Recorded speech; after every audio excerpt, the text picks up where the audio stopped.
Assalamualaikum warahmatullahi wabarakatuh. Yang saya hormati Bu Nur Aini MPDI selaku dosen membimbing mata kuliah Psikologi Pendidikan dan teman-teman yang saya banggakan. Izin memperkenalkan diri, saya Agung Firgian, NPM 1911030249. Di sini saya akan menjawab soal ujian akhir semester mata kuliah Psikologi Pendidikan.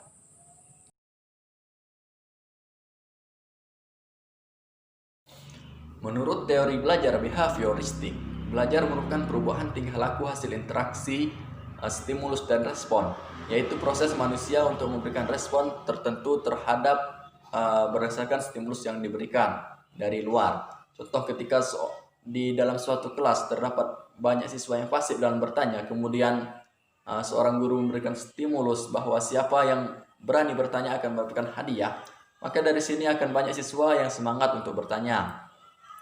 Yang kedua yaitu teori operant conditioning, yaitu suatu metode pembelajaran menggunakan reward dan punishment sebagai konsekuensi perilaku.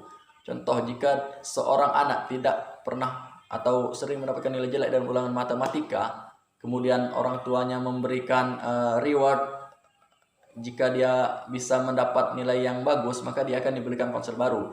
Maka dari sini timbul semangat yang lebih dari seorang anak untuk mendapatkan nilai yang bagus dan mendapatkan hadiah ponsel tersebut. Yang ketiga yaitu teori Gestalt, yaitu Gestalt berarti pola susunan menyeluruh. Dalam belajar, menurut Gestalt proses mengembangkan insight, yaitu pemahaman terhadap hubungan antar bagian dalam suatu situasi permasalahan. Contoh dalam pembelajaran, seorang guru menggunakan metode belajar yang berbasis studi kasus, wawancara, dan sebagainya, sehingga siswa lebih paham karena langsung praktek terhadap kasus atau permasalahan yang terjadi. Yang keempat yaitu teori medan yang dikembangkan oleh Kurt Lewin. Ada beberapa poin utama dalam teori medan kognitif. Yang pertama yaitu perilaku adalah fungsi dari medan yang ada pada saat perilaku tersebut terjadi. Yang kedua, analisa tingkah laku dimulai dengan situasi sebagai keseluruhan dan komponen-komponen tingkah laku yang terpisah atau berbeda. Yang ketiga, individu yang konkret dalam suatu situasi dapat digambarkan secara matematis. Terdapat 3 prinsip yang ada dalam aliran behaviorisme. Yang pertama yaitu menekankan respon terkondisi sebagai elemen atau pembangun pelaku. Kondisi di sini adalah lingkungan eksternal yang hadir di kehidupan, sehingga perilaku yang muncul sebagai respon dari kondisi mengelilingi manusia dan hewan. Yang kedua yaitu perilaku dipelajari sebagai konsekuensi dari pengaruh lingkungan.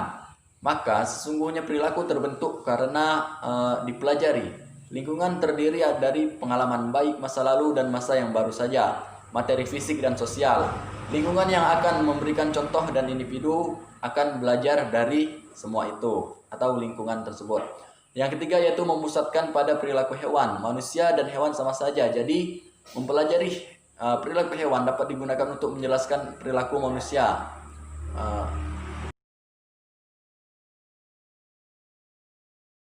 Ada beberapa hal yang mempengaruhi lingkungan suasana belajar. Yang pertama yaitu menjaga kebersihan ruang kelas.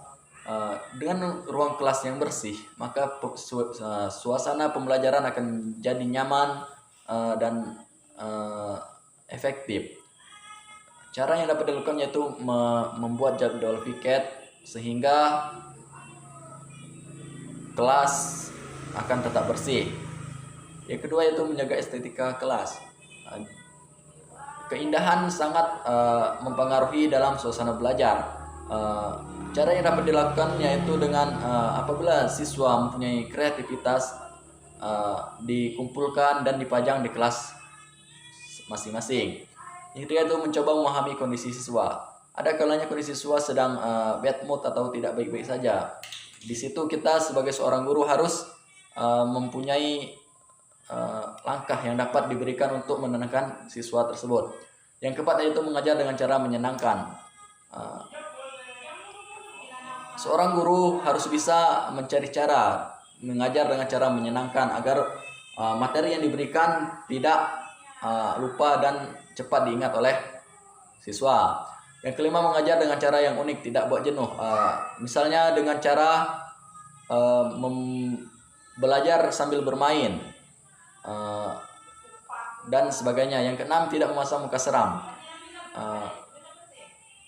Yang ketujuh, meminimalisir tugas tambahan.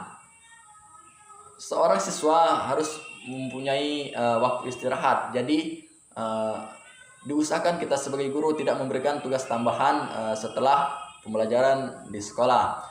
Yang kedelapan, ciptakan suasana kelas yang kompetensi atau memiliki daya saing. Dengan menciptakan kelas yang seperti itu, maka akan menciptakan peserta didik yang bersifat aktif terhadap pembelajaran di kelas. Yang kesembilan yaitu mengatur tempat duduk siswa dengan baik. Dengan mengatur tempat duduk siswa, diharapkan peserta didik dapat menemukan posisi yang ternyaman untuk untuk dapat menangkap pelajaran yang diberikan oleh guru.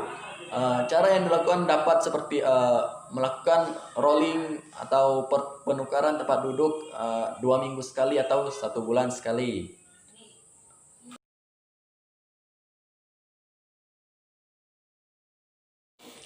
Pengertian kepribadian. Kepribadian adalah keseluruhan sikap, perasaan, ekspresi, atau temperamen seseorang. Atau bisa dikatakan kepribadian merupakan cara yang unik dari individu dalam mengartikan pengalaman-pengalaman hidupnya atau sesuatu yang unik yang membedakan dirinya dengan orang yang lain. Peran guru. Menurut Plewelling dan Higginson, peran guru meliputi yang pertama, memberikan stimulasi kepada siswa dengan menyediakan tugas-tugas pembelajaran yang kaya dan terancang baik untuk meningkatkan perkembangan intelektual, emosional, spiritual, dan sosial. Yang kedua yaitu berinteraksi dengan siswa untuk mendorong keberanian yang menantang, berdiskusi, berbagi, menjelaskan, dan merayakan perkembangan, pertumbuhan, dan keberhasilan. Yang ketiga yaitu menunjukkan manfaat yang diperoleh dari mempelajari suatu pokok bahasan. Yang keempat, berperan sebagai seorang yang membantu, seseorang yang mengarahkan dan memberi penegasan, dan menjadi guru yang berperan sebagai pemberi informasi dan fasilitator. Adapun fungsi guru. Fungsi guru secara umum antara lain merencanakan tujuan belajar, mengorganisasikan berbagai sumber belajar untuk mewujudkan tujuan belajar, dan memimpin siswa dengan memberi motivasi, mendorong, memberikan stimulus, dan sebagainya. Ciri-ciri guru yang baik menurut Thomas Gordon yaitu yang pertama, tenang dan tidak menunjukkan emosi yang menyala. Yang kedua, tidak mempunyai prasangka yang buruk kepada peserta didiknya. Yang ketiga, dapat menyembunyikan perasaan pribadi dari peserta didik. Yang keempat, memandang semua peserta didik sama. Yang kelima, mampu menciptakan lingkungan belajar yang menyenangkan, bebas, bisa memotivator dan memberi semangat.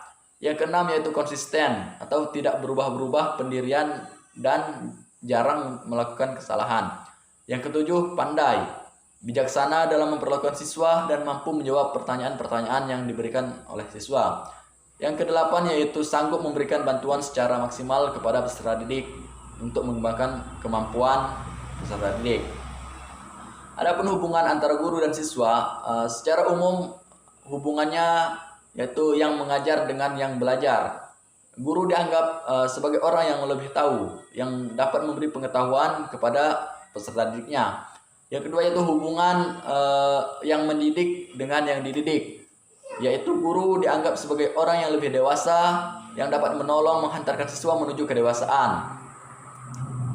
Adapun keterkaitan antara keseluruhannya adalah kepribadian guru terbentuk atas pengaruh kode etik guru yang mencakup peran dan fungsi guru. Dengan pengaruh tersebut diharapkan seorang guru dapat masyarakat seperti yang diharapkan masyarakat. Guru menjalankan peranannya menurut kedudukannya dalam berbagai situasi sosial.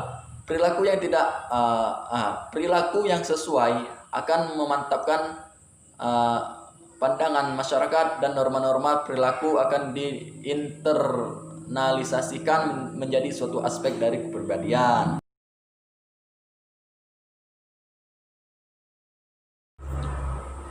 Psikologi pendidikan adalah ilmu yang mendalami tentang kejiwaan manusia.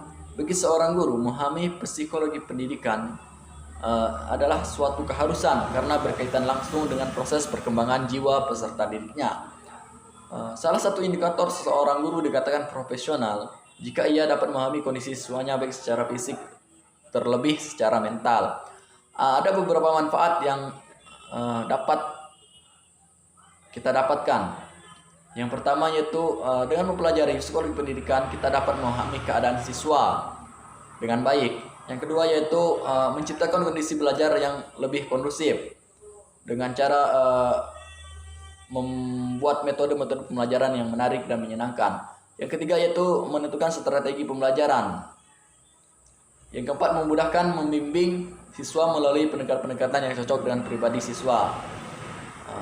Ada kalanya seorang siswa takut atau tidak berani mengatakan masalahnya kepada seorang guru. Jadi kita dengan mempelajari psikologi pendidikan kita tahu gerak-gerik peserta didik dan dapat mencari cara untuk menenangkan peserta didik tersebut.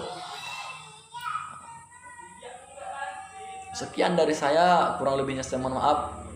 Saya akhiri, wassalamualaikum warahmatullahi wabarakatuh.